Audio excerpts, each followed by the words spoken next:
Ano ang matututuhan natin sa sinabi ni Jesus sa Lucas 6:38? Ganito ang sabi, maging mapagbigay at magbibigay ang mga tao sa inyo. Napakagandang katangian ang itinuro ni Jesus, sapagkat ito ay kanyang ginawa sa mga tao.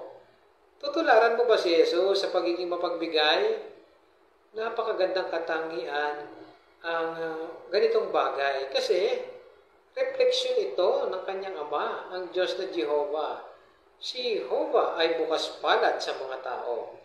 Kaya humanap tayo ng mga pagkakataon para makabanding o makasama ang iba. Kapag nagsishare ka ng mga bagay na meron ka, malamang na matutuwa sila. Dito pwedeng magsimula ang pagkakaibigan ninyo. Sundin mo ang payo ng Biblia at magiging masaya ka, lalo na ang ating Ama sa langit, si Jehovah.